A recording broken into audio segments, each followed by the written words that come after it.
साहित्य ज्ञान चैनल में आप सभी का स्वागत है। जिन छात्रों ने अभी तक चैनल को सब्सक्राइब नहीं किया है वे सब्सक्राइब कर लें और बेल आइकन को प्रेस कर लें, जिससे चैनल से जुड़ी हुई सूचनाएं आपको समय से मिलती रहें। प्यारे छात्रों, आज मैं आपको मुंशी प्रेमचंद्र द्वारा रचित कहानी मंत्र सुनाऊंगा। छात्रों, संध्या का समय था। डॉक्टर चड्ढा गोल्फ खेलने के लिए तैयार हो रहे थे। मोटर कार सामने खड़ी थी कि दो कहार एक डोली लिए आते दिखाई दिए। डोली के पीछे बूढ़ा लाठी टेकता चला आ रहा था। डोली औषधालय के सामने आकर रुक गई। बूढ़े ने धीरे धीरे आकर द्वार पर पड़ी हुई चिक से झांका। ऐसी साफ सुथरी जमीन पर पैर रखते हुए भय हो रहा था कि कोई घुड़क न बैठे। डॉक्टर साहब को मेज के सामने खड़े देखकर भी कुछ कहने का साहस ना हुआ। आगे देखिए क्या होता है। डॉक्टर साहब ने चिक के अंदर से गरज कर कहा, कौन है, क्या चाहता है? बूढ़े ने हाथ जोड़कर कहा, हुजूर, बड़ा गरीब आदमी हूं, मेरा बेटा कई दिन से। डॉक्टर साहब ने सिगार जलाकर कहा, कल सवेरे आओ, कल सवेरे, हम इस वक्त मरीजों को नहीं देखते। बूढ़े ने घुटने टेक कर जमीन पर सर रख दिया। बच्चों, बूढ़ा व्यक्ति घुटने टेक कर जमीन पर सिर रख दिया और बोला, दुहाई है सरकार की, लड़का मर जाएगा, हुजूर 4 दिन से आंखें नहीं। छात्रों, इस प्रकार से बूढ़ा व्यक्ति जो था वो उनके सामने विनती करता है। डॉक्टर ने कलाई पर नजर डाली। केवल 10 मिनट समय बाकी था। गोल्फ स्टिक खूंटी से उतारते हुए बोले, कल सवेरे आओ, कल सवेरे, यह हमारे खेलने का समय है। बूढ़े ने पगड़ी उतार कर चौखट पर रख दिया। बूढ़े ने पगड़ी उतार कर चौखट पर रख दी और बोला, हुजूर, एक निगाह देख लें, बस एक निगाह, लड़का हाथ से चला जाएगा हुजूर। 7 लड़कों में यही एक बचा है हुजूर। हम दोनों आदमी रो रो मर जाएंगे सरकार, आपकी बढ़ती हो दीन बंधु। इस प्रकार से छात्रों, बार बार वो बुजुर्ग उस चड्ढा के सामने विनती कर रहा है। ऐसे उजड़ देहाती यहाँ प्रायः रोज आया करते थे। डॉक्टर साहब उनके स्वभाव से खूब परिचित थे। कोई कितना भी कुछ कहे पर वे अपनी ही रट लगाए जाएंगे, किसी की सुनते नहीं। धीरे से चिक उठाई और बाहर निकलकर मोटर की तरफ चले। बूढ़ा यह कहता हुआ उनके पीछे दौड़ा, सरकार, बड़ा धर्म होगा, हुजूर दया कीजिए, बड़ा दीन दुखी हूं, संसार में कोई नहीं है बाबूजी। इस प्रकार से बच्चों वो बार बार विनती कर रहा है, लेकिन डॉक्टर चड्ढा थोड़ा भी उसकी तरफ निगाह नहीं दौड़ा रहे हैं, देखने की कोशिश नहीं कर रहे हैं। आगे देखिए क्या होता है। मगर डॉक्टर साहब ने उसकी ओर मुख फेर कर देखा तक नहीं। मोटर पर बैठकर बोले, कल सवेरे आना। मोटर चली गई। बूढ़ा कई मिनट तक मूर्ति की भांति निश्चल खड़ा रहा। संसार में ऐसे मनुष्य भी होते हैं जो अपने आमोद प्रमोद के आगे किसी की जान की परवाह नहीं करते। शायद इसका उसे अब भी विश्वास ना आता था। सभ्य संसार इतना निर्मम, इतना कठोर, इसका ऐसा मर्मभेदी अनुभव अब तक ना हुआ था। वह उन पुराने जमानों के जीवों में था। वो बूढ़ा उन पुराने जीवों में था जो लगी हुई आग को बुझाने, मुर्दों को कंधा देने, किसी के छप्पर को उठाने और किसी कला को शांत कराने के लिए सदैव तैयार रहते थे।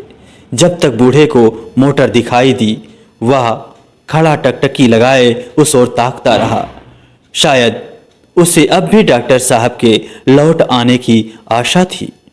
फिर उसने कहारों से डोली उठाने को कहा। डोली जिधर से आई थी उधर ही चली गई। चारों ओर निराश होकर वह डॉक्टर चड्ढा के पास आया था। इनकी बड़ी तारीफ सुनी थी।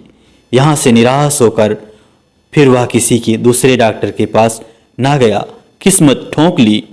उसने समझ लिया कि अब जो होना है सो होगा, लेकिन अब किसी के पास नहीं जाएगा। इस प्रकार से बच्चों वो अपने मन को तसल्ली देता है। उसी रात को उसका हंसता खेलता 7 साल का बालक अपनी बाल लीला समाप्त करके इस संसार से सिधार गया। बच्चों, उसके बेटे की मृत्यु हो जाती है।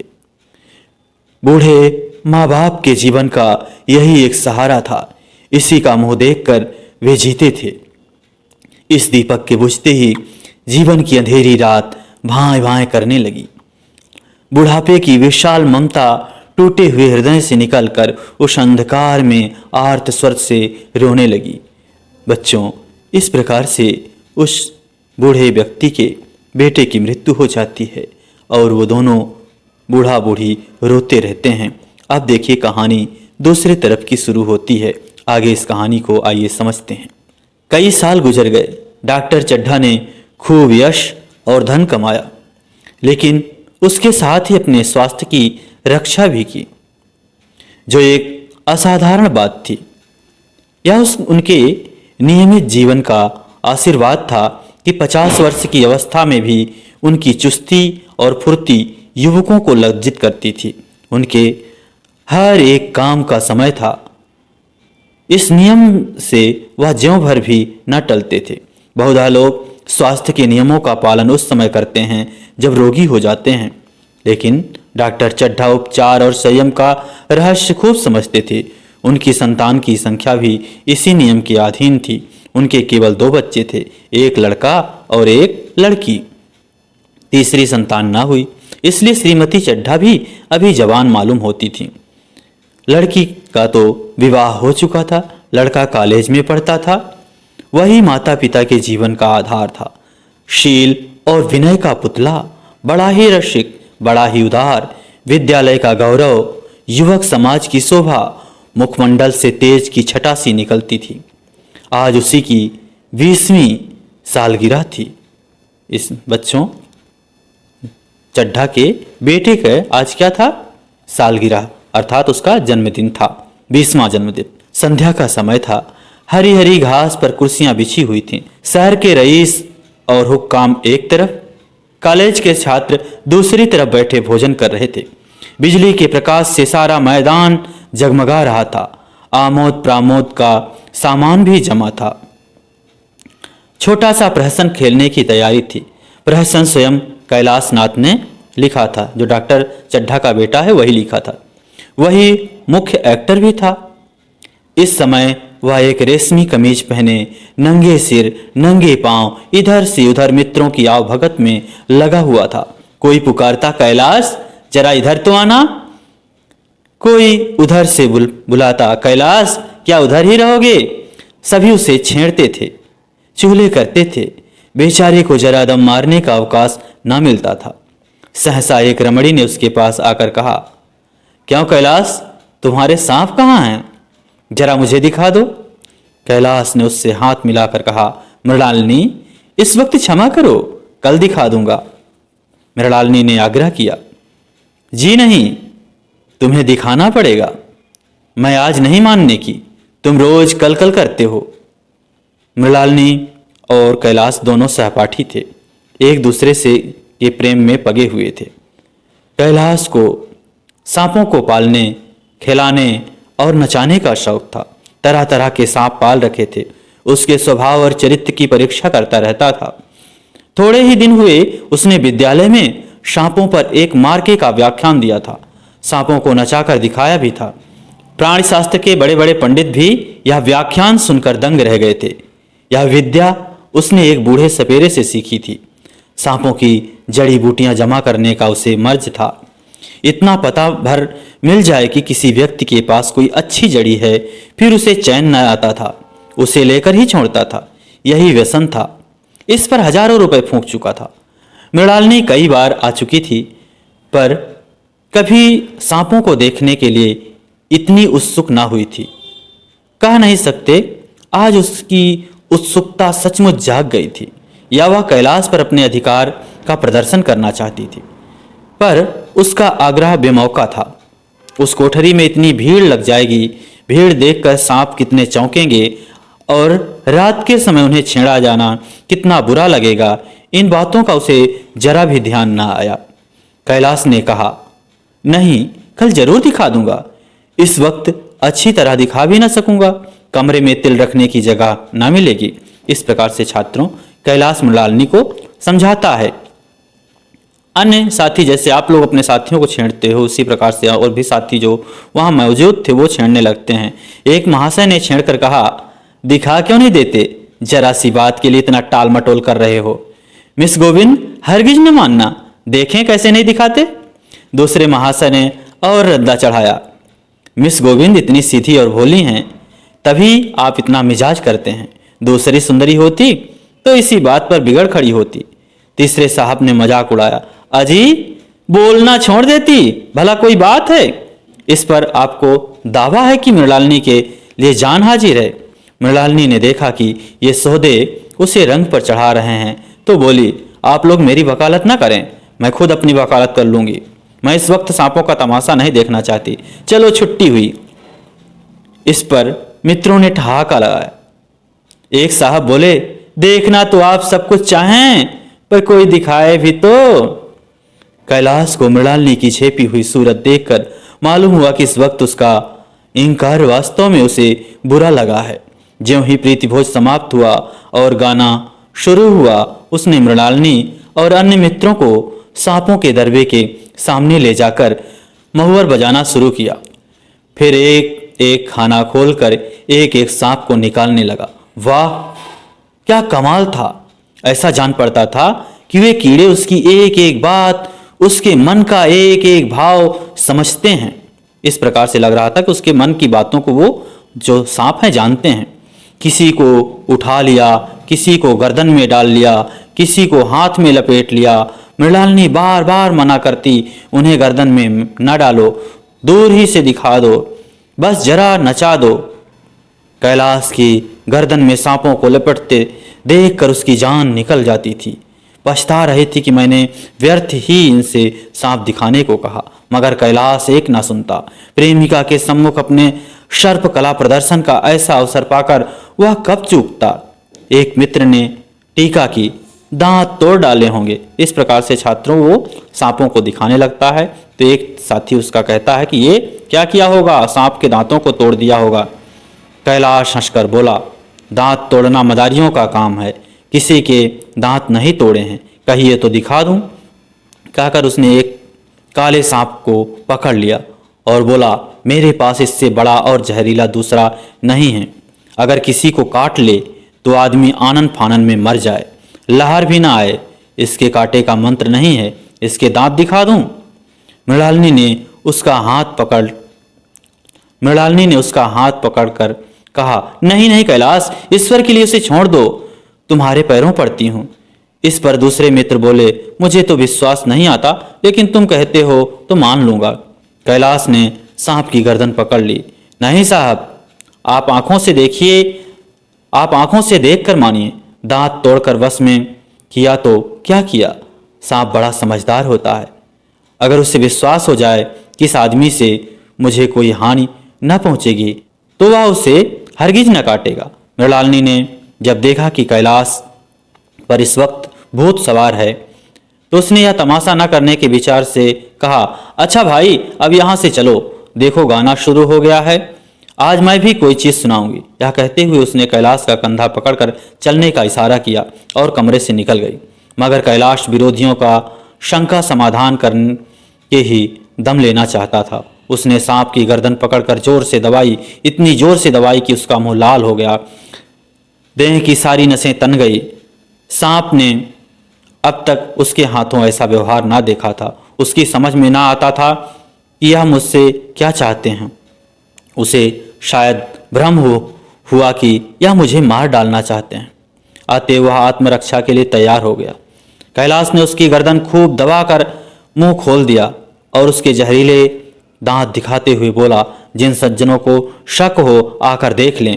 आया विश्वास या अब भी कुछ शक है। मित्रों ने आकर उसके दांत देखे और चकित हो गए। प्रत्यक्ष प्रमाण के सामने संदेह को स्थान कहाँ। मित्रों का शंका निवारण करके कैलाश ने सांप की गर्दन ढीली कर दी और उसे जमीन पर रखना चाहा, पर वह काला गेहुअन क्रोध से पागल हो रहा था। गर्दन नरम पड़ते ही उसने सिर उठाकर कैलाश की उंगली में जोर से काटा और वहां से भागा। कैलाश की उंगली से टप टप खून टपकने लगा। उसने जोर से उंगली दबा ली और अपने कमरे की तरफ दौड़ा। वहां मेज की दराज में एक जड़ी रखी हुई थी, जिसे पीस कर लगा लेने से घातक विष भी रफू हो जाता था। तो इस प्रकार से छात्रों वो दिखाता है और दिखाने के दौरान ही सर्प उसे काट लेता है और वो दवा के लिए भागता है कि एक जड़ी बूटी लगा ले जिससे उसका वो विष खत्म हो जाए। आगे देखिए क्या होता है। मित्रों में हलचल बढ़ गई। बाहर महफिल में भी खबर हुई। डॉक्टर साहब घबरा कर दौड़े। फौरन उंगली की जड़ कसकर बांधी गई और जड़ी पीसने के लिए दी गई। डॉक्टर साहब जड़ी के कायल न थे। वह उंगली का डसा भाग नस्तर से काट देना चाहते थे, मगर कैलाश को जड़ी पर पूर्ण विश्वास था। मृणालिनी पियानो पर बैठी हुई थी। यह खबर सुनते ही वह दौड़ी और कैलाश की उंगली से टपकते हुए खून को रुमाल से पोंछने लगी। जड़ी पीसी जाने लगी, पर उसी 1 मिनट में कैलाश की आंखें झपने लगीं। होठों पर पीलापन दौड़ने लगा, यहाँ तक कि वह खड़ा न रह सका, फर्श पर बैठ गया। सारे मेहमान कमरे में जमा हो गए। कोई कुछ कहता था, कोई कुछ। इतने में जड़ी पीस कर आ गई। मृणालिनी ने उंगली पर लेप किया। 1 मिनट और बीता। कैलाश की आंखें बंद हो गईं। वह लेट गया और हाथ से पंखा झलने का इशारा किया। माँ ने दौड़कर उसका सिर गोद में ले लिया, रख लिया और बिजली का टेबल फैन लगा दिया। डॉक्टर साहब झुककर पूछा, कैलाश कैसी तबीयत है? कैलाश ने धीरे से हाथ उठा दिया, मगर कुछ बोल ना सका। छात्रों, आइए देखते हैं आगे कहानी में क्या होता है। मृणालिनी ने करुण स्वर में कहा, क्या जड़ी कुछ असर न करेगी? डॉक्टर साहब ने सिर पकड़ कर कहा, क्या बताऊं, मैं इसकी बातों में आ गया। अब तो नस्तर से भी कुछ फायदा ना होगा। आधा घंटा तक यही हाल रहा। कैलाश की दशा प्रतिक्षण बिगड़ती जाती थी, यहाँ तक कि उसकी आंखें पथरा गईं, हाथ पांव ठंडे हो गए, मुख की कांति मलिन हो पड़ गई, नाड़ी का कहीं पता नहीं। मौत के सारे लक्षण दिखाई देने लगे। घर में कोहराम मच गया। मृणालिनी एक और सिर पीटने लगी। माँ अलग पछाड़े खाने लगी। डॉक्टर चड्ढा को मित्रों ने पकड़ लिया, नहीं तो वह नस्तर अपनी गर्दन में मार लेते। एक महाशय बोले, कोई मंत्र झाड़ने वाला मिले तो संभव है कि अभी भी जान बच जाए। एक मुसलमान सज्जन ने इसका समर्थन किया, अरे साहब, कब्र में पड़ी हुई लाशें जिंदा हो गई हैं, ऐसे ऐसे वाकमाल पड़े हुए हैं। डॉक्टर चड्ढा बोले, मेरी अक्ल पर पत्थर पड़ गया था, उसकी बातों में आ गया। नस्तर लगा देता तो यह नौबत क्यों आती। बार बार समझाता रहा, बेटा सांप ना पालो, मगर कौन सुनता था। बुलाइए, किसी झाड़ फूंक वाले को ही बुलाइए, मेरा सब कुछ ले ले, मैं अपनी सारी जायदाद उसके पैरों पर रख दूंगा, लंगोटी बांध कर घर से निकल जाऊंगा। मगर मेरा कैलाश, मेरा प्यारा कैलाश उठ बैठे। ईश्वर के लिए किसी को बुलाइए। एक महाशय का किसी झाड़ने वाले से परिचय था। वह दौड़कर उसे बुला लाए, मगर कैलाश की सूरत देखकर उसे मंत्र चलाने की हिम्मत ना पड़ी। बोला, अब क्या हो सकता है सरकार, जो कुछ होना था हो चुका। अरे मूर्ख, यह क्यों नहीं कहता, जो कुछ ना होना था हो चुका। जो कुछ होना था वह कहाँ हुआ। माँ बाप ने बेटे का सेहरा कहाँ देखा। मृणालिनी का कामना तरु क्या पल्लव और पुष्प से रंजित हो उठा। मन के वह स्वर्ण स्वप्न जिनसे जीवन आनंद का स्रोत बना हुआ था, क्या पूरे हो गए। जीवन के नृत्यमय तारिका मंडित सागर में आमोद का बहार लूटते हुए क्या उसकी नौका जलमग्न नहीं हो गई। जो ना होना था वह हो गया। वह हरा भरा मैदान था, वही सुनहरी चांदनी एक निःशब्द संगीत की भांति प्रकृति पर छाई हुई थी।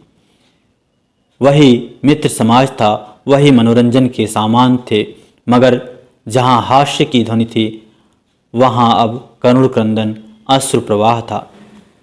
छात्रों, आगे देखिए क्या होता है। अब यहाँ से दूसरी कहानी इसी में शुरू हो जाती है, उस बूढ़े व्यक्ति की जो पहले इनके पास अर्थात डॉक्टर चड्ढा के पास अपने बेटे को लेकर आया था। आइए सुनते हैं। शहर से कई मील दूर एक छोटे से घर में एक बूढ़ा और बुढ़िया अंगीठी के सामने बैठे जाड़े की रात काट रहे थे। बूढ़ा नारियल पीता था और बीच बीच में खांसता था। बुढ़िया दोनों घुटनों में सिर डाले आग की ओर ताक रही थी। एक मिट्टी के तेल की कुप्पी ताक पर जल रही थी। घर में ना चारपाई थी ना बिछौना। एक किनारे थोड़ी सी पुआल पड़ी हुई थी। इसी कोठरी में एक चूल्हा था। बुढ़िया दिन भर उपले और लकड़ियां बटोरती थी। बूढ़ा रस्सी बटकर बाजार में बेच आता था। उन्हें ना किसी ने रोते देखा था ना हंसते। उनका सारा समय जीवित रहने में कट जाता था। मौत द्वार पर खड़ी थी, रोने या हंसने का कहाँ फुर्सत। बुढ़िया ने पूछा, कल के लिए सन तो है नहीं, काम क्या करोगे? जाकर झगड़ू शाह से 10 सेर सन उधार लाऊंगा। उसके पहले के तो पैसे दिए नहीं और उधार कैसे देगा? ना देगा ना सही, घास तो कहीं नहीं गई, दोपहर तक क्या 2 आने की भी ना काटूंगा। इतने में एक आदमी ने द्वार पर आवाज दी, भगत भगत, क्या सो गए? जरा किमाड़ खोलो। भगत ने उठकर किमाड़ खोल दिए। एक आदमी ने अंदर आकर कहा, कुछ सुना? डॉक्टर चड्ढा बाबू के लड़के को सांप ने काट लिया है। भगत ने चौंक कर कहा, चड्ढा बाबू के लड़के को? वही चड्ढा बाबू ना, जो छावनी के बंगले में रहते हैं? हाँ हाँ वही। शहर में हल्ला मचा हुआ है, जाते हो तो जाओ, आदमी बन जाओगे। इस प्रकार से छात्रों, एक व्यक्ति आकर के उनको बताता है कि चड्ढा बाबू के बेटे को सांप ने काट लिया है और कहता है कि अगर जाओगे तो तुम आदमी बन जाओगे, खाने पीने की तमाम चीज़ें आपको मिल जाएंगी। बूढ़े ने कठोर भाव से सिर हिलाकर कहा, मैं नहीं जाता, मेरी बला जाए। वही चड्ढा है, खूब जानता हूँ। भैया को लेकर उसी के पास गया था, खेलने जा रहा था, पैरों पर गिर पड़ा कि एक नज़र देख लीजिए, मगर सीधे मुंह से बात तक ना की। भगवान बैठे सुन रहे हैं, अब जान पड़ेगा कि बेटे का गम कैसा होता है। कई लड़के हैं? नहीं जी, यही तो एक लड़का था, सुना है। सबने जवाब दे दिया है।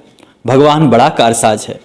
उस वक्त मेरी आंखों से आंसू निकल पड़े थे, पर उन्हें तनिक भी दया न आई थी। मैं तो उसके द्वार पर होता तो भी बात ना पूछता। तो ना जाओगे? हमने जो सुना था सो कह दिया। अच्छा किया, अच्छा किया, कलेजा ठंडा हो गया, आंखें ठंडी हो गई, लड़का भी ठंडा हो गया होगा। तुम जाओ, आज चैन की नींद सोऊंगा। बुढ़िया से इस प्रकार से वो बूढ़ा कहता है, जरा तंबाकू दे, एक चिलम और पीऊंगा, अब मालूम होगा लाला को, सारी साहबी निकल जाएगी। हमारा क्या बिगड़ा? लड़के के मर जाने से कुछ राज तो नहीं चला गया? जहां 6 बच्चे गए थे वहां एक और चला गया। तुम्हारा तो राज सूना हो जाएगा, उसी के वास्ते सबका गला दबा दबा कर जोड़ा था ना। आप क्या करोगे? एक बार देखने जाऊंगा, पर कुछ दिन बाद मिजाज का हाल पूछूंगा। आदमी चला गया। भगत ने किमाड़ बंद कर लिए, तब चिलम पर तंबाकू रख कर पीने लगा। बुढ़िया ने कहा, इतनी रात गए, जाड़े पाले में कौन जाएगा? अरे दोपहर ही होता तो मैं ना जाता, सवारी दरवाजे पर लेने आती तो भी मैं ना जाता। भूल नहीं गया हूँ। पन्ना की सूरत आज भी आंखों में फिर रही है। इसी निर्दयी ने उसे एक नज़र देखा तक नहीं। क्या मैं ना जानता था कि वह बचेगा नहीं? खूब जानता था। चड्ढा भगवान नहीं थे, ना उनकी एक निगाह देख लेने से अमृत बरस जाता। खाली मन की दौड़ थी, जरा तसल्ली हो जाती, बस इसलिए उसके पास दौड़ा गया था। अब किसी दिन जाऊंगा और पूछूंगा, क्यों साहब, कहिए क्या रंग है? दुनिया बुरा कहेगी, कहे, कोई परवाह नहीं। छोटे आदमी तुम में तो सब ऐब होते हैं, बड़ों में कोई ऐब नहीं होता, देवता होते हैं। भगत के लिए जीवन में यह पहला अवसर था कि ऐसा समाचार पाकर वह बैठा रह गया हो। 80 वर्ष के जीवन में ऐसा कभी न हुआ था कि सांप की खबर पाकर वह दौड़ा न गया हो। माघ पूस की अंधेरी रात, चैत वैसाख की धूप व लू, सावन भादों की चढ़ी हुई नदी और नाले, किसी की उसने कभी परवाह ना की। वह तुरंत घर से निकल पड़ता था। निस्वार्थ निष्काम लेन देन का विचार कभी दिल में आया ही नहीं। यह ऐसा काम ही ना था। जान का मूल्य कौन दे सकता है? यह एक पुण्य कार्य था। सैकड़ों निराशों को उसके मंत्र ने जीवन दान दे दिया था, पर वह आज घर से कदम नहीं निकाल सका। यह खबर सुनकर सोने जा रहा है। बुढ़िया ने कहा, तंबाकू अंगीठी के पास रखी है, उसके भी आज 2.5 पैसे हो गए हैं, देती ही ना थी। बुढ़िया कहकर लेटी। बूढ़े ने कुप्पी बुझाई, कुछ देर खड़ा रहा, फिर बैठ गया, अंत में लेट गया। यह खबर उसके हृदय पर बोझ की भांति रखी हुई थी।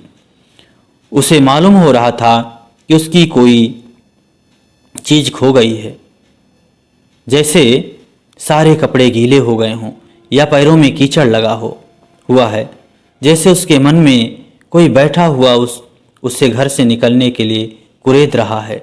बुढ़िया जरा देर में खर्राटे लेने लगी। बूढ़े बातें करते करते सोते हैं और जरा सा खटका होते ही जागते हैं। तब भगत उठा, अपनी लकड़ी उठा ली और उसे धीरे से किवाड़ खोला।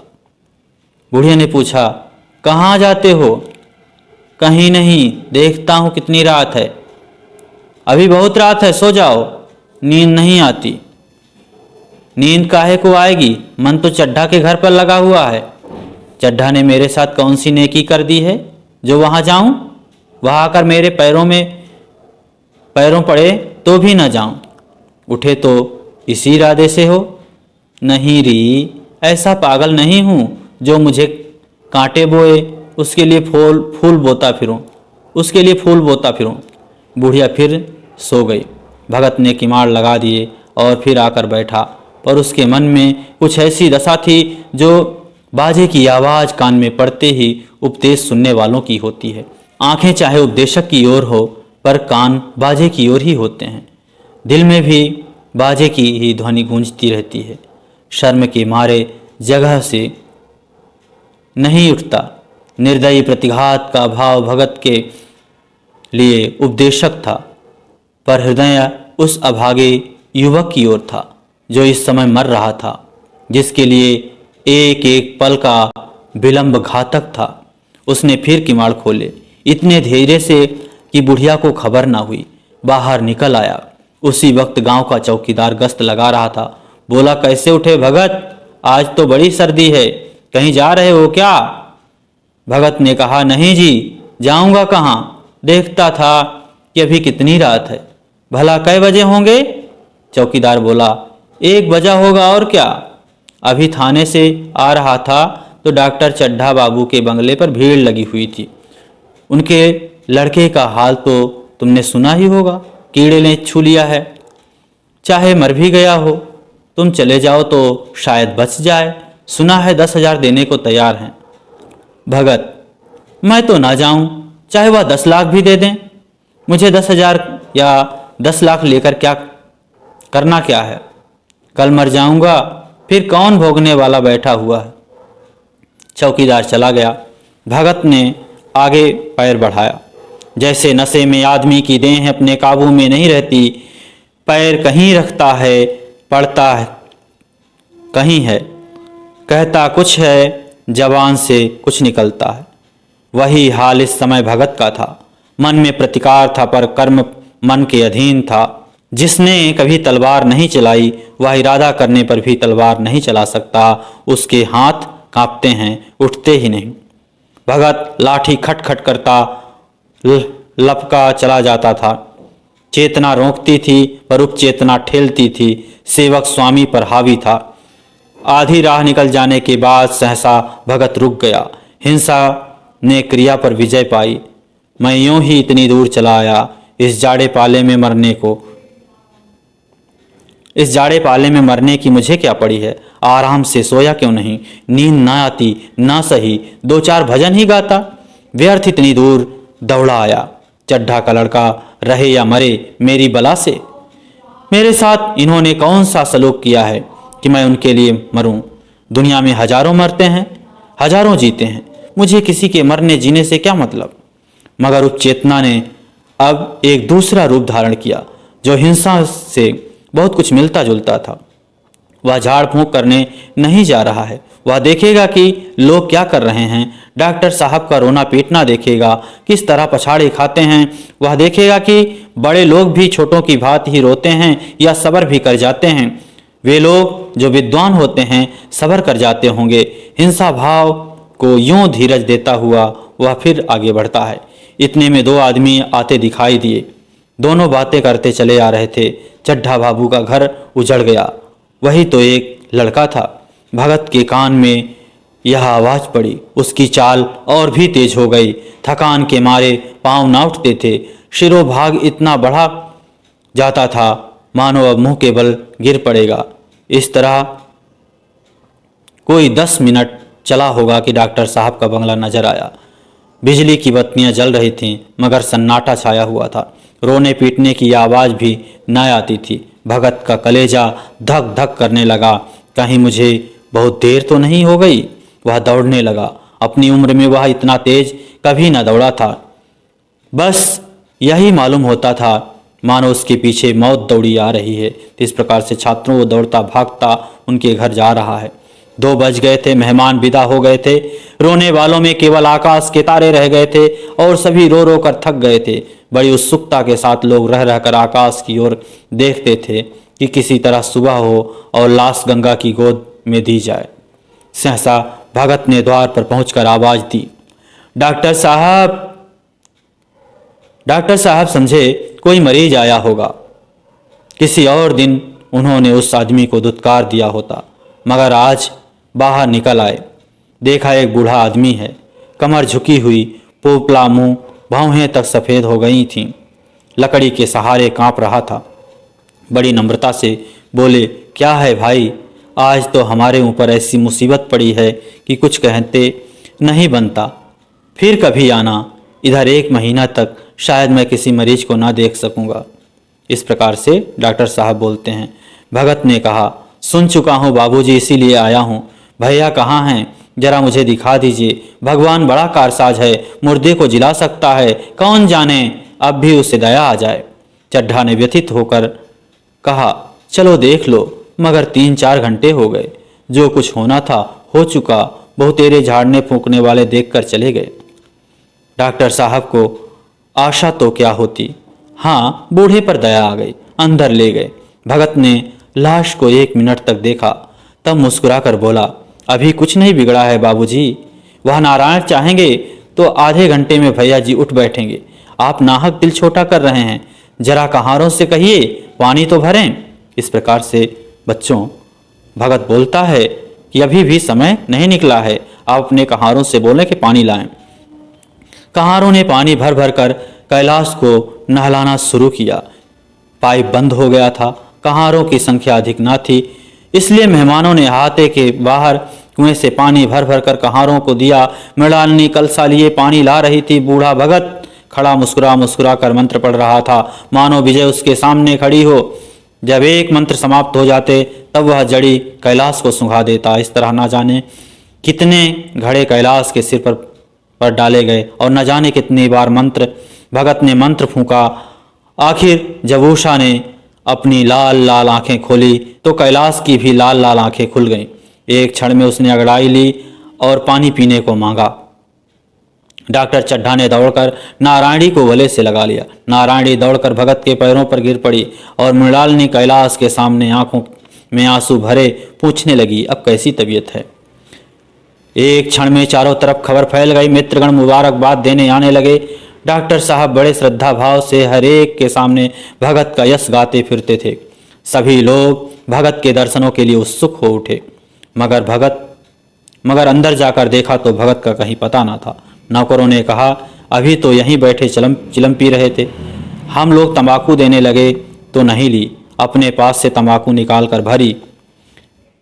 यहाँ तो भगत की चारों ओर तलाश होने लगी और भगत लपका हुआ घर चला जा रहा था कि बुढ़िया के उठने से पहले पहुंच जाऊं। अब मेहमान लोग चले गए तो डॉक्टर साहब ने नारायणी से कहा, बुढ़ा न जाने कहाँ चला गया। एक चिलम तंबाकू का भी रवादार न हुआ। नारायणी, मैंने तो सोचा था इसे कोई बड़ी रकम दूंगी। चड्ढा कहता है, रात को मैंने नहीं पहचाना, पर जरा साफ हो जाने पर पहचान गया। एक बार यह एक मरीज को लेकर आया था। मुझे अब याद आता है कि मैं खेलने जा रहा था और मरीज को देखने से इनकार कर दिया था। आज उस दिन की बात याद करके मुझे जितनी ग्लानि हो रही है उसे प्रकट नहीं कर सकता।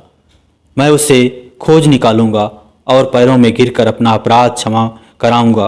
वह कुछ लेगा नहीं, यह जानता हूँ। उसका जन्म यश की वर्षा के लिए हुआ है। उसकी सज्जनता ने मुझे ऐसा आदर्श दिखा दिया है जो अब से जीवन पर्यंत मेरे सामने रहेगा। छात्रों, आज की कहानी यहीं पर समाप्त होती है। अगर ये वीडियो आपको अच्छा लगा हो ये कहानी अच्छी लगी हो तो आप इस वीडियो को लाइक करें, चैनल को सब्सक्राइब करें और कमेंट जरूर करें कि आपको ये वीडियो कैसा लगा, आपको ये कहानी कैसी लगी, ज़रूर से लिखिएगा। धन्यवाद।